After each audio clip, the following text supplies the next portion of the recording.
Good morning everyone. इससे पहले हम दो ऑक्सीडाइजिंग एजेंट्स के बारे में डिस्कस कर चुके हैं, स्वर्ण ऑक्सीडेशन और MnO2 ऑक्सीडेशन। आज हम डिस्कस करेंगे रिड्यूसिंग एजेंट के बारे में, try butyl tin hydride TBTH। इसमें टीन के साथ 3 ब्यूटाइल ग्रुप अटैच्ड हैं और एक हाइड्रोजन।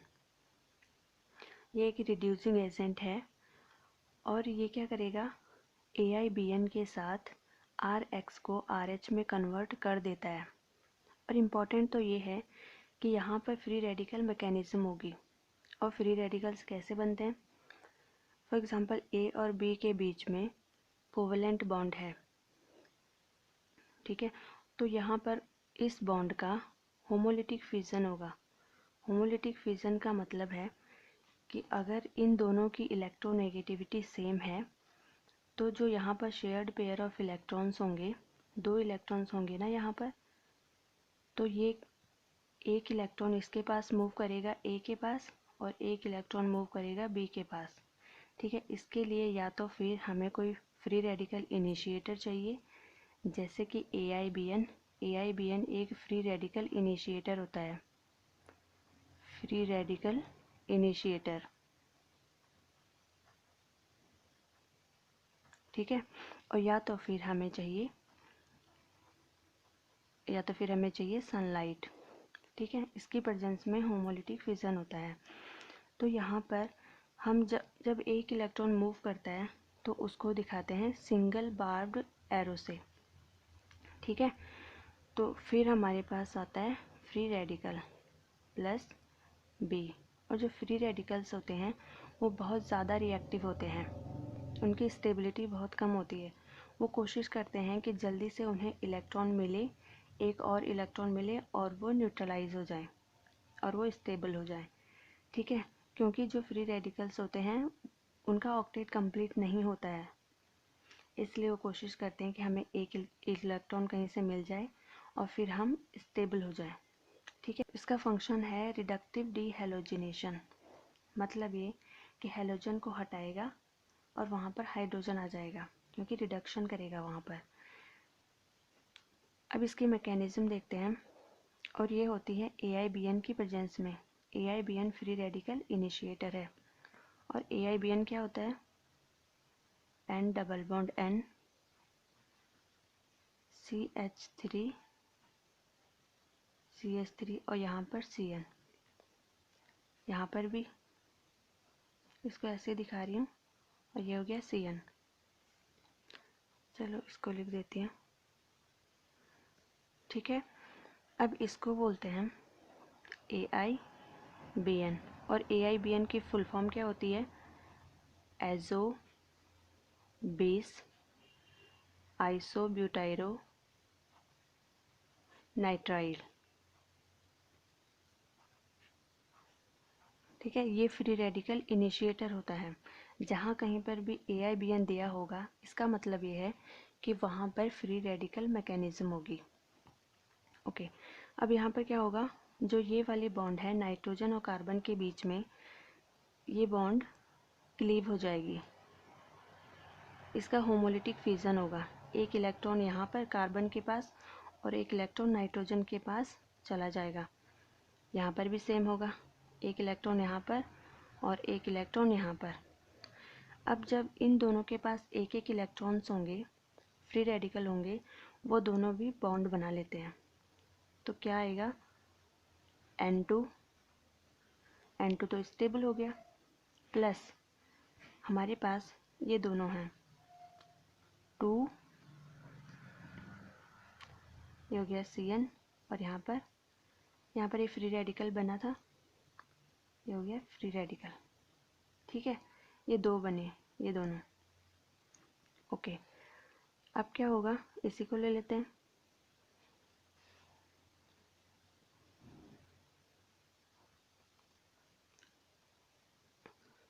और यहाँ पर फ्री रेडिकल को कौन स्टेबलाइज करता है, ये वाला ग्रुप CN ग्रुप स्टेबलाइज करता है फ्री रेडिकल को। प्लस अब हम लेते हैं TBTH, यह है ब्यूटाइल ग्रुप, Bu3SNH। यहाँ पर भी सेम होगा, फ्री रेडिकल बनेंगे। यहाँ पर सबसे पहले एक फ्री रेडिकल हाइड्रोजन के पास है और एक टिन के पास, दोनों के पास एक एक इलेक्ट्रॉन है। तो जो हाइड्रोजन के पास जो एक इलेक्ट्रॉन है और ये वाला, ये बॉन्ड बना लेंगे और हमारे पास आएगा टिन का फ्री रेडिकल, ये Cn और यहाँ पर हाइड्रोजन प्लस SnBu3। अब ये फ्री रेडिकल हमारे पास है। फ्री रेडिकल जब मैकेनिज्म होती है तो उसमें होता है ना इनिशिएशन, प्रोपेगेशन और टर्मिनेशन। तो यहाँ पर प्रोपेगेशन ही तो हो रहा है, एक के बाद एक फ्री रेडिकल बनते जा रहे हैं। अब इसको देखते हैं ये क्या करेगा। यह है टिन का फ्री रेडिकल Bu3Sn प्लस, अब आएगा हमारे पास Rx, ये कोई भी ग्रुप है और जो X होता है ये कोई बेटा लिविंग ग्रुप होता है, ठीक है। ये कोई लिविंग ग्रुप है X। यहाँ पर जब हम रिडक्टिव डीहैलोजिनेशन पढ़ रहे हैं तो यहाँ पर ये एक हैलोजन है, बट हो सकता है कि अगर हैलोजन के अलावा कोई बेटा लिविंग ग्रुप हो तो यहाँ पर भी होमोलिटिक फिजन होगा, एक इलेक्ट्रॉन इसके पास और एक इलेक्ट्रॉन इसके पास। तो जो हैलोजन का जो इलेक्ट्रॉन है वो टिन के इलेक्ट्रॉन के साथ कंबाइन कर लेगा और क्या बनाता है SnBu3 और यहाँ पर X प्लस, अब हमारे पास R का फ्री रेडिकल है, ठीक है। अब R का फ्री रेडिकल प्लस फिर से हमारे पास Bu3 SnBu3 TbTH, फिर से फ्री रेडिकल्स बनेंगे। अब जो हाइड्रोजन का फ्री रेडिकल है वो R के इलेक्ट्रॉन के साथ बॉन्ड बनाएगा और ये बन गया RH प्लस टिन का फ्री रेडिकल। अब जो हमने स्टार्टिंग में लिया था टिन का फ्री रेडिकल वो लास्ट स्टेप में भी हमारे पास है, ठीक है। और यहाँ पर हमने RH लिया था, ये RH में कन्वर्ट हो गया। यहाँ पर हम रिडक्टिव डीहैलोजिनेशन पढ़ रहे हैं, मतलब यहाँ पर X जो होगा वो हैलोजन है, ठीक है। ओके, अब इसका सेकंड फंक्शन है रेडिकल साइक्लाइजेशन। यहाँ पर रेडिकल्स का साइक्लाइजेशन भी होता है, ये इम्पॉर्टेंट है इसमें कि रेडिकल्स साइक्लाइज होते हैं, ओके। 1 2 3 4 5 एंड 6। अगर फिफ्थ पोजीशन पर डबल बॉन्ड है हेलोजन की तो यहाँ पर पक्का साइक्लाइजेशन होगा, ये समझ लो, ठीक है। तो इसके लिए हमें चाहिए कि फिफ्थ पोजीशन पर double bond, but cyclisation depends on two factors, first steric factor and second concentration of Bu3SNH, okay. अगर हमारे पास Bu3SNH है और नॉर्मल कंडीशन दे रखी है, Bu3SNH दे दिया और साथ में AIBN रेडिकल इनिशिएटर, तो वहाँ पर साइक्लाइजेशन होगा और हमारा साइक्लिक प्रोडक्ट बनेगा। बट अगर स्टेरिक हिंडर्ड है C5 पोजीशन पर, C5 पोजीशन कौन सी है, यहाँ पर फॉर एग्जांपल यहाँ पर कोई स्टेरिक हिंडर्ड ग्रुप है, मान लो TBU ग्रुप है, तो यहाँ पर क्या होगा, फिर साइक्लाइजेशन नहीं होगा। या फिर उन्होंने TbTH एक्सिस में दे रखा है, यह है Bu3SNH एक्सिस में, और या फिर स्टेरिक हिंडर्ड ग्रुप है C5 पोजीशन पर, तो उस केस में साइक्लाइजेशन नहीं होगा। नॉर्मली ये जो यहाँ पर CX है ये CH में कन्वर्ट हो जाएगा, RX RH में कन्वर्ट हो जाएगा, बट अगर नॉर्मल कंडीशन है तो उस केस में साइक्लाइजेशन होगा। अब यहाँ पर बात यह है कि साइक्लाइजेशन होता है, बट यहाँ पर दो पॉसिबिलिटीज़ हैं कि 5 मेंबर्ड रिंग भी बना सकता है और 6 मेंबर्ड रिंग भी बना सकता है। तो कौन सी रिंग बनाएगा, ये 5 मेंबर्ड रिंग बनती है यहाँ पर, ठीक है। ये ज़्यादा इम्पॉर्टेंट है कि यहाँ पर 5 मेंबर्ड रिंग बनती है और जो फ्री रेडिकल होता है वो लेस सब्सटीट्यूटेड बनता है। और फ्री रेडिकल्स की जो स्टेबिलिटी होती है वो क्या होती है, 3 degree is greater than 2 degree is greater than 1 degree, ये स्टेबिलिटी ऑर्डर होता है फ्री रेडिकल्स का। बट यहाँ पर ये क्या है 1 डिग्री, है ना। अब ये ऐसे भी तो बन सकता था। अभी देखो हमने क्या किया, यहाँ से ये था और ये बनाएगा कैसे, ये फ्री रेडिकल बना, यहाँ से होमोलिटिक फिजन हुआ, ये फ्री रेडिकल बना। अब 2 कंडीशन है, या तो ये यहाँ से अटैक करे और या तो फिर यहाँ से। अगर ये यहाँ से अटैक करता है तो लेस सब्सटीट्यूटेड फ्री रेडिकल बनता है और 5 मेंबर्ड रिंग बनेगी। बट अगर ये यहाँ से अटैक करता है तो 6 मेंबर्ड रिंग बनेगी। कौन सी, ऐसे और ये।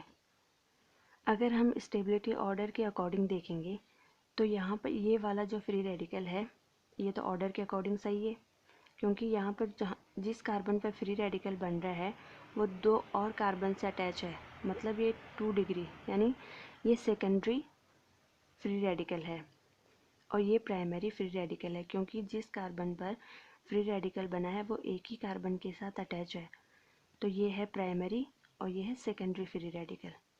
तो ऑर्डर के अकॉर्डिंग अगर हम देखते हैं तो सेकेंडरी फ्री रेडिकल होना चाहिए था, वो ज़्यादा स्टेबल होता है। बट यहाँ पर हमारा प्रोडक्ट बनता है 5 मेंबर्ड रिंग और इसको बोलते हैं kinetically favoured product. Kinetically favoured product. अब इसका रीज़न क्या है, क्यों ये बन रहा है, क्योंकि हमारा तो ये बनना चाहिए था बट ये बन रहा है, और ये होता है thermodynamically favoured. Thermodynamically favoured product. इसका रीज़न भी देखते हैं। अब क्वेश्चन ये आता है कि काइनेटिकली स्टेबल प्रोडक्ट और थर्मोडायनामिकली स्टेबल प्रोडक्ट, इन दोनों में क्या डिफरेंस होता है।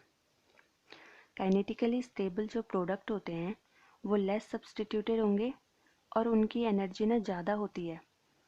एनर्जी ज़्यादा होगी तो ऑब्वियसली उनकी स्टेबिलिटी कम होगी और इनका रेट फास्ट होता है।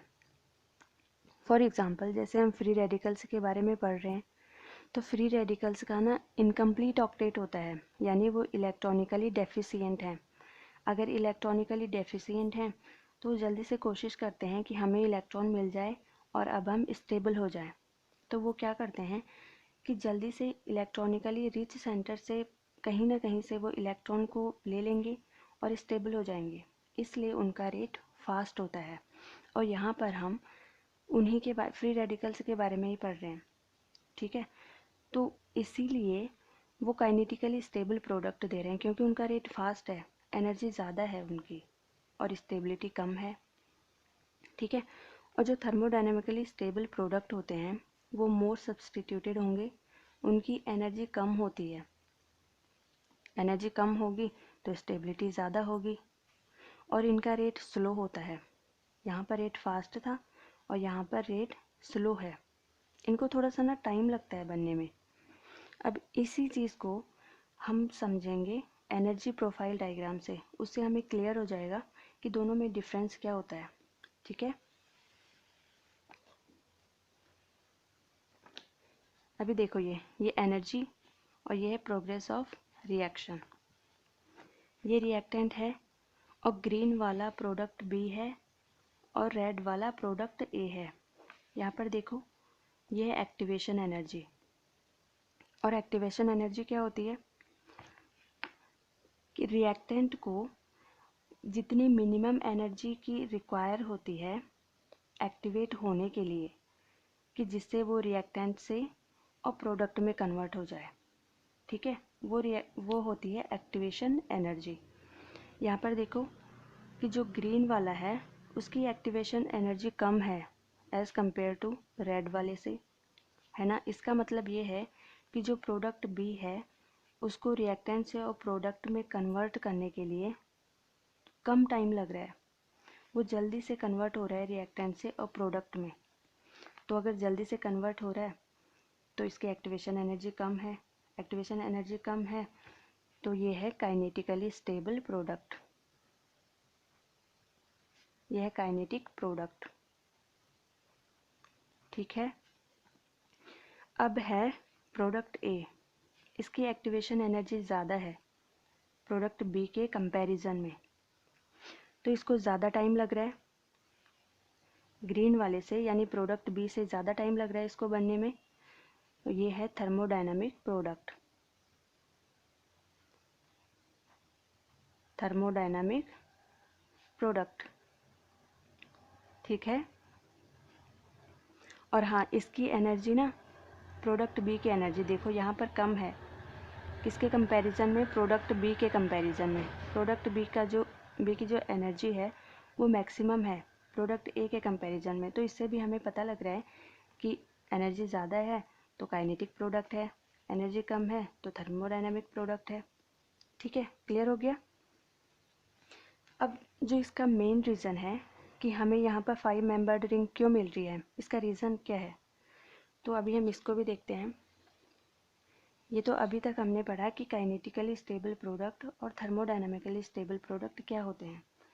अब यहाँ पर 5 मेंबर्ड रिंग क्यों बन रही है, इसका रीज़न देखो। इसका रीज़न है, ये है हमारे पास, ये डबल बॉन्ड है, 1 2 3 4 5 पोजीशन पे डबल बॉन्ड है, यहाँ पर फ्री रेडिकल है। अगर मैं इसको यहाँ पर, तो ये बॉन्ड बना लेंगे, और ये जो बॉन्ड है यहाँ पर फ्री रेडिकल, देखो ये जो एक बॉन्ड है, एक इलेक्ट्रॉन यहाँ पर आया और एक इलेक्ट्रॉन ने इसके साथ बॉन्ड बना ली इस वाले फ्री रेडिकल के साथ, तो ये बनाएगा 5 मेंबर्ड रिंग, 1 2 3 4 5। और ये है एक्सोसाइक्लाइजेशन, एक्सोसाइक्लाइजेशन, ठीक है। अब यहाँ पर बना फ्री रेडिकल। अब इसकी जो ट्रांजिशन स्टेट होती है वो ऐसे होगी, ये हो गया, और ये है डबल बॉन्ड, और यहाँ पर है फ्री रेडिकल इस वाले कार्बन पर। अब यहाँ पर क्या होता है, ये है कार्बन का पी ऑर्बिटल, यहाँ पर एक इलेक्ट्रॉन है। अब देखो, जो यहाँ पर ऑर्बिटल है इसकी अच्छी अप्रोचिंग हो रही है इस डबल बॉन्ड के साथ, और ये वाला कार्बन है इलेक्ट्रॉनिकली डेफिशिएंट, और इसका कनेक्शन किसके साथ हो रहा है, ओवरलैपिंग किसके साथ हो रही है, इलेक्ट्रॉनिकली रिच सेंटर से। तो इसलिए ये है kinetic product, kinetic product of favourable, ये है काइनेटिक फेवर्ड प्रोडक्ट, ठीक है। और अगर मैं 6 मेंबर्ड रिंग बनाऊं तो ये फ्री रेडिकल है। अब यहाँ पर क्या होगा, ये वाला फ्री रेडिकल, और यहाँ पर क्या होगा, ये वाली जो बॉन्ड है इसका एक इलेक्ट्रॉन यहाँ पर बॉन्ड बनाएगा और एक टूट जाएगा यहाँ पर। अब एक इलेक्ट्रॉन यहाँ पर है और एक इलेक्ट्रॉन ने बॉन्ड बना ली, और ये होता है एंडोसाइक्लाइजेशन, एंडोसाइक्लाइजेशन, ठीक है। और यहाँ पर क्या बनेगी, 6 मेंबर्ड रिंग और सेकेंडरी फ्री रेडिकल, यहाँ पर प्राइमरी फ्री रेडिकल था और यहाँ पर बनेगा सेकेंडरी फ्री रेडिकल। और इसकी ट्रांजिशन स्टेट क्या होगी, ये हो गया, और यहाँ पर ये चेयर फॉर्म बनेगी, ये डबल बॉन्ड, और यहाँ पर है फ्री रेडिकल, ठीक है। बट इसकी जो ऑर्बिटल अप्रोचिंग होती है वो इस तरीके से होती है।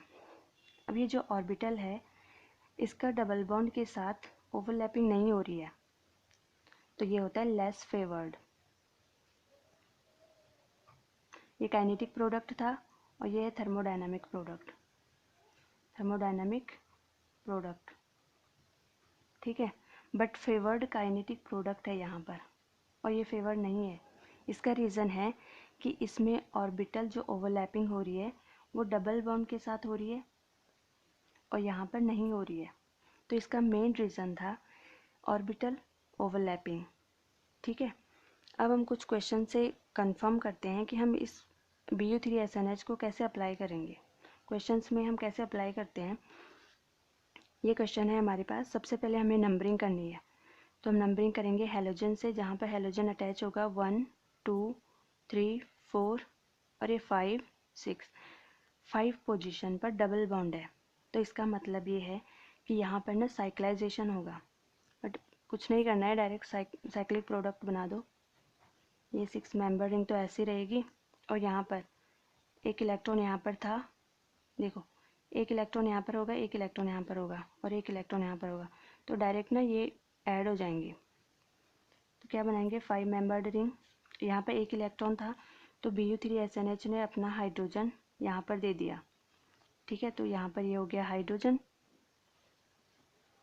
और यहाँ पर ये फर्स्ट पोजीशन पर क्या था, मिथाइल ग्रुप, तो ये लगा दो, ठीक है। ओके, अब सेकंड है, सबसे पहले नंबरिंग 1 2 3 4 और 5। अब देखो C5 पोजीशन पर यहाँ पे स्टेरिक हिंडर्ड ग्रुप है, टर्ड ब्यूटाइल, तो यहाँ पर तो साइक्लाइजेशन नहीं होगा, तो इसको ना डायरेक्ट Ci को CH में कन्वर्ट कर दो।